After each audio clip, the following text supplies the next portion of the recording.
Hi everyone, welcome to my YouTube channel Physics Arena. और आज हम डिस्कस करने वाले हैं रेजोल्यूशन ऑफ वेक्टर्स। बच्चों, लास्ट वीडियो में मैंने आपको बताया कि एडिशन सब्ट्रैक्शन वेक्टर्स की कैसे करते हैं और कुछ न्यूमेरिकल्स के बारे में भी हमने डिस्कशन किया था।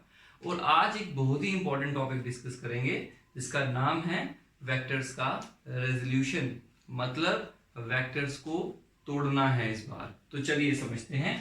मैं आपको सबसे पहली बात बता दूं, रेजोल्यूशन का मतलब है वेक्टर को स्प्लिट करना, splitting of vector, that is called resolution.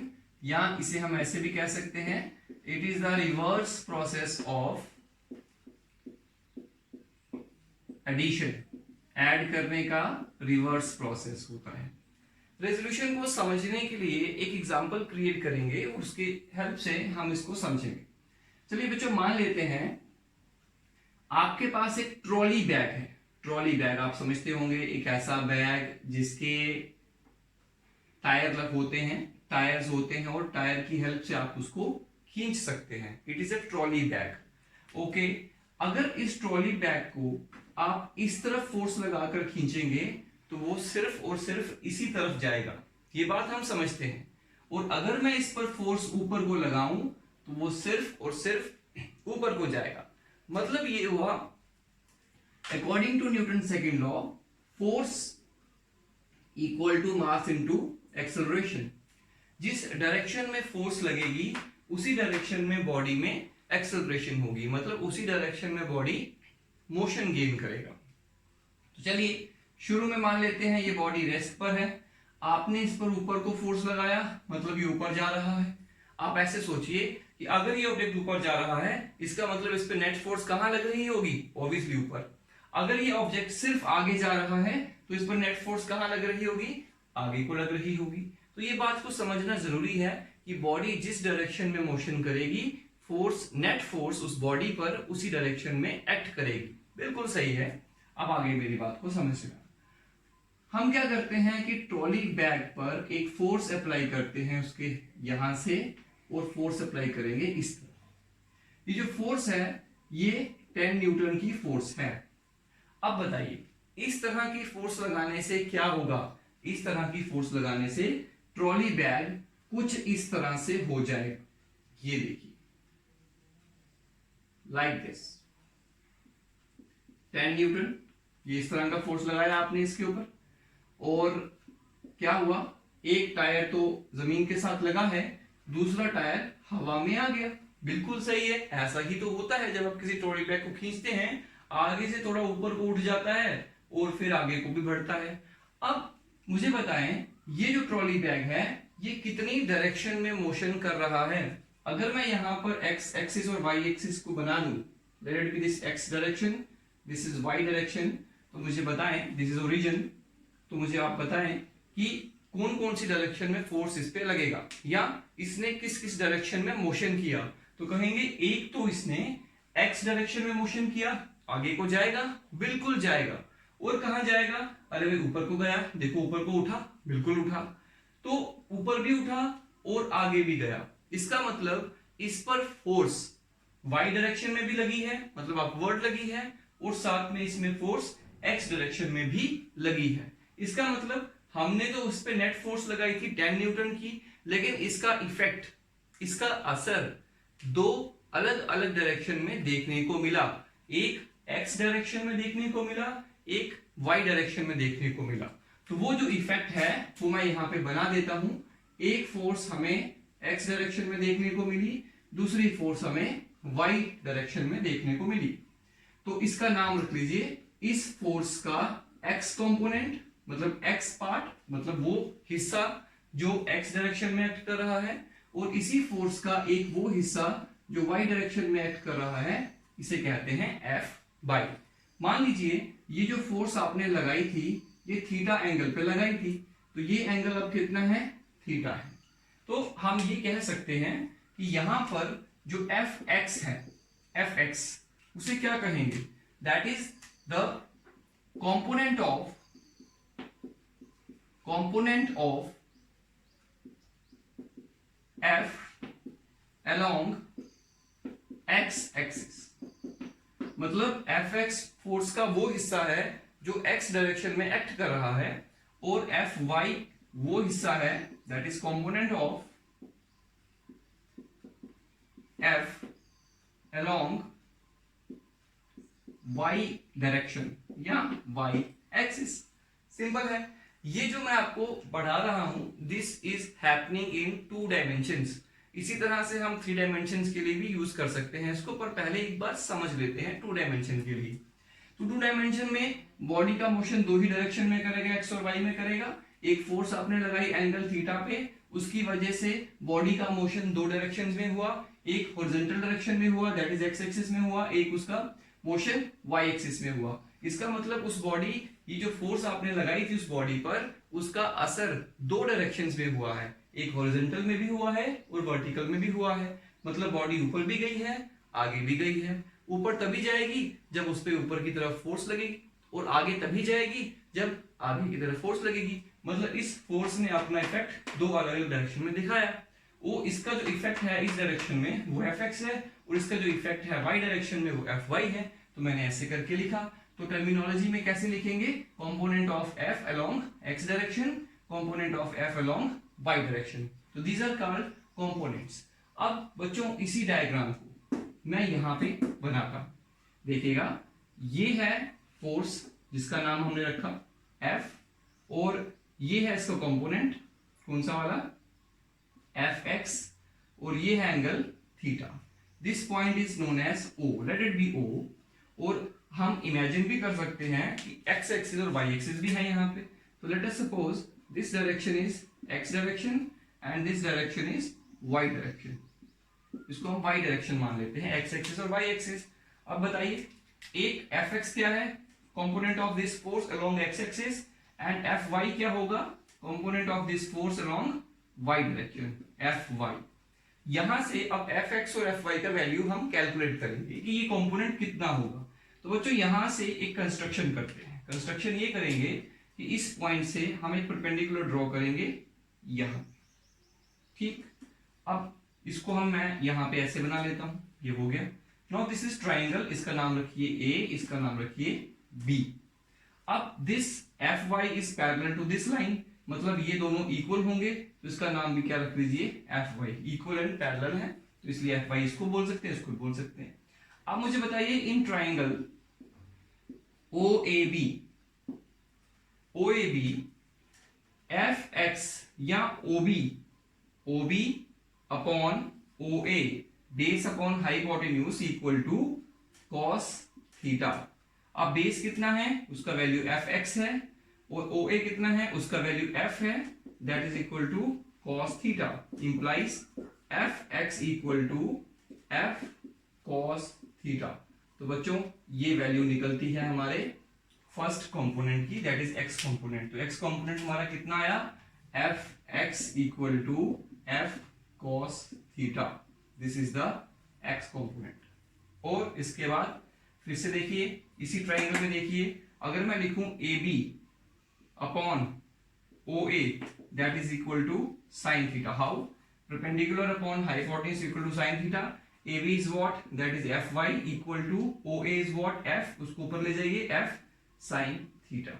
This is the Y component. तो बच्चों जो 2 कंपोनेंट हमने बनाए, कौन कौन सा बनाया, एक बनाया एफ एक्स और एक बनाया एफ वाई। एफ एक्स का वैल्यू है एफ कॉस थीटा और एफ वाई का वैल्यू है F sine theta.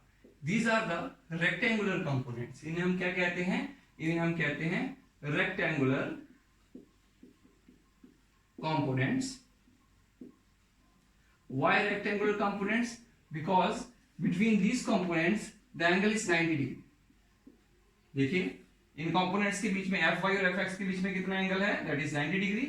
That's why these components are called rectangular components. तो rectangular components का यूज हम करेंगे 11th की पूरी क्लास में और 12th की पूरी क्लास में आगे चलकर। तो ये इस तरह से हम component का कंस्ट्रक्शन करते हैं। अब एक बात इसमें मैं और बता देता हूं आप लोगों को। देखिए अगर मैं इन दोनों इक्वेशंस को, equation number star and let it be this is double star, ये डबल स्टार और single star, squaring and adding, ऐसा करिए dividing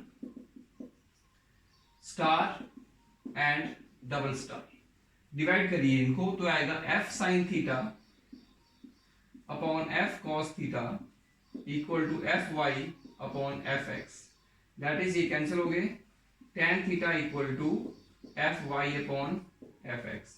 that is theta equal to tan inverse F Y upon F X. बच्चों इस तरह से आप angle भी जान सकते हैं, कितने एंगल पर कौन सा कंपोनेंट एक्ट कर रहा है। इसके साथ में ही ये सारी कैलकुलेशन हमने करी, ये सब इस तरह से किया जाता है। अब इसको अप्लाई करने का तरीका देखते हैं। तो चलिए, आई होप आपको ये सब बातें समझ में आ गई होंगी जो जो भी मैंने किया है।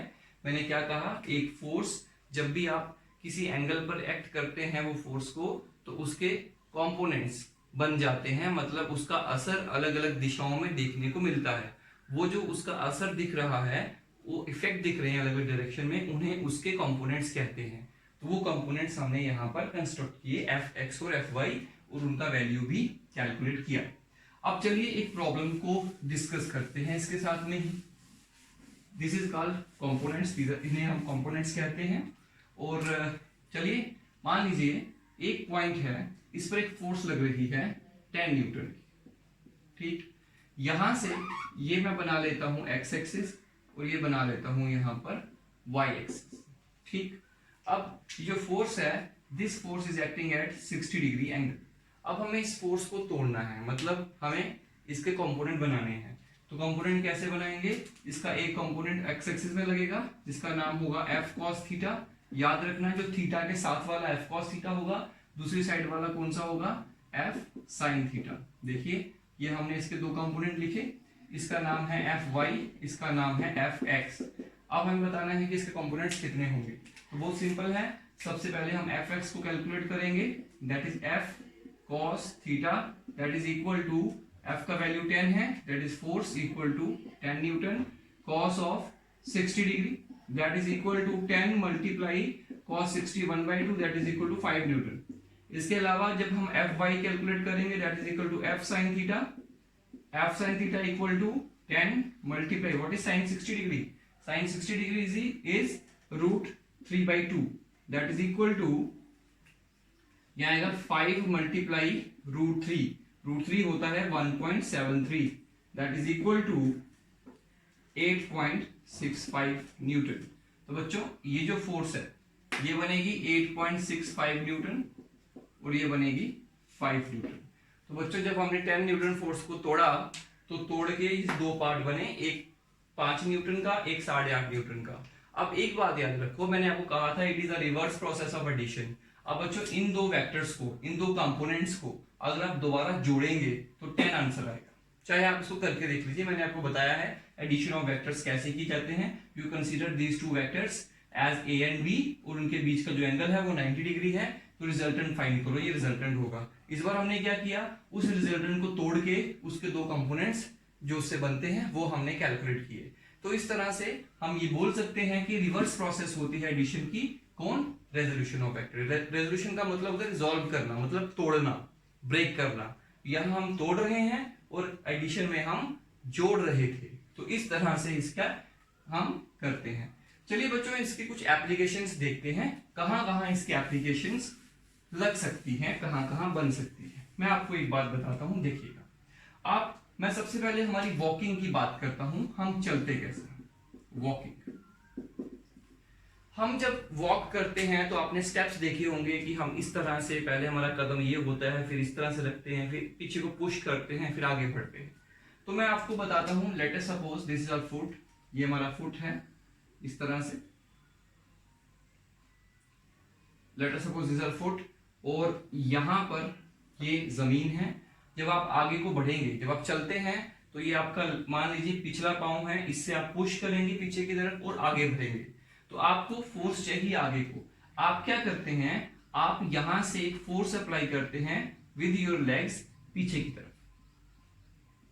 ये फोर्स आपने लगाई जमीन पर, आप जोर से जमीन को दबाते हैं। तो उससे क्या होगा, जब आप कोई भी एक्शन करते हैं according to Newton third law, आपको एक रिएक्शन मिलता है। वो रिएक्शन किस डायरेक्शन में मिलेगा, उसके अपोजिट डायरेक्शन में मिलेगा। तो you will get a reaction on your body because of that action, this is called reaction. जब आप किसी चीज पर फोर्स लगाएंगे तो वो बॉडी भी आप पर फोर्स लगाएगी। चाहे तो आप एक काम करें, दीवार से जोर से टक्कर मार के देखिए, आपने दीवार को मारा, दीवार उल्टा आपको भी मारेगी। अगर आपके सर को लगी, समझ जाओ कि न्यूटन का थर्ड लॉ हो गया। तो याद रखो, जब हमने अर्थ पर फोर्स लगाई, अर्थ ने रिवर्स हम पे फोर्स लगाई, दैट इज कॉल्ड रिएक्शन, और इस रिएक्शन का वैल्यू इस एक्शन के बराबर होगा। अब इस एक्शन के दो कंपोनेंट करिए, रिएक्शन के दो कंपोनेंट करिए, एक कंपोनेंट आगे को एक्ट करेगा, तो एक कंपोनेंट ऊपर को एक्ट करेगा। ये देखिए, इस कंपोनेंट का नाम होगा एफ कॉस थीटा, अगर मैं इस एंगल को थीटा मानूं, और इसका नाम होगा एफ साइन थीटा। साथ में क्या होता है, आपकी जो बॉडी का वेट है वो किधर को एक्ट करता है, नीचे की तरफ, एम जी। तो बच्चों, ये जो एफ साइन थीटा है, दैट बैलेंस योर वेट, ये क्या करेगा, आपके वेट को बैलेंस करेगा, balance the weight of body, and this component F cos theta helps to move forward. और ये एफ cos थीटा क्या करेगा, कहां को एक्ट कर रहा है, आगे को। तो ये एफ cos थीटा आपको हेल्प करेगा आगे को बढ़ने के लिए, क्योंकि आप आगे तभी बढ़ पाएंगे अगर आप पे फोर्स लगेगी। तो वो फोर्स आप कैसे लेते हैं, आप अर्थ के ऊपर एक्शन करेंगे, एक्शन के बाद आप पर रिएक्शन होगा, उस रिएक्शन की दो कंपोनेंट बनेंगे, एक कंपोनेंट उसका आपके बॉडी के वेट को बैलेंस करेगा, कैंसल आउट हो जाएंगे दोनों, और एक कंपोनेंट आपको आगे बढ़ने में हेल्प करेगा। अच्छा, कभी कभी आप क्या करते हैं, आप कुछ ज्यादा ही फोर्स लगा देते हैं। जब आप ज्यादा फोर्स लगाएंगे, रिएक्शन ज्यादा मिलेगा, ज्यादा रिएक्शन मिलने से ये कंपोनेंट भी ज्यादा मिलेंगे। और कभी कभार क्या होता है कि आपकी बॉडी पर ये जो एफ साइन थीटा है वो आपके वेट से ज्यादा लग जाता है। इसके कारण क्या होता है, आपकी बॉडी ऊपर को उछलती है, जैसे रनिंग करते समय होता है। जब आप भागते हैं तो आप अर्थ को ज्यादा फोर्स कर पुश करते हैं, उससे क्या होगा, आपकी बॉडी आगे तो जाएगी ही जाएगी ज्यादा स्पीड से, क्योंकि ज्यादा फोर्स मिलेगी। इस बार आपने ज्यादा लगाई थी, आपको ज्यादा रिटर्न में मिली, कंपोनेंट दोनों बढ़ जाएंगे, आपकी बॉडी आगे तो जाएगी विद ग्रेटर स्पीड, साथ साथ में ऊपर को भी उछलेगी। आप देखते हैं भागते समय आपकी बॉडी ऊपर भी उछलती है। क्यों उछलती है, क्योंकि उस समय ये कंपोनेंट जो है फोर्स का वो आपके वेट से ज्यादा हो गया होता है। इसके कारण नेट फोर्स बॉडी पे ऊपर की तरफ लगेगी और बॉडी ऊपर को भी उछलेगी। तो ये एक एप्लीकेशन है जहां पे हम समझा सकते हैं कि वेक्टर का रेजोल्यूशन कैसे हमें हेल्प करेगा इस कॉन्सेप्ट को एक्सप्लेन करने के लिए। तो इसके बाद हम देखते हैं इसकी नेक्स्ट एप्लीकेशन क्या है। बच्चों देखिए, मैंने यहाँ पे लिखा हुआ है already, it is easier to pull a lawn roller than to push it, justify.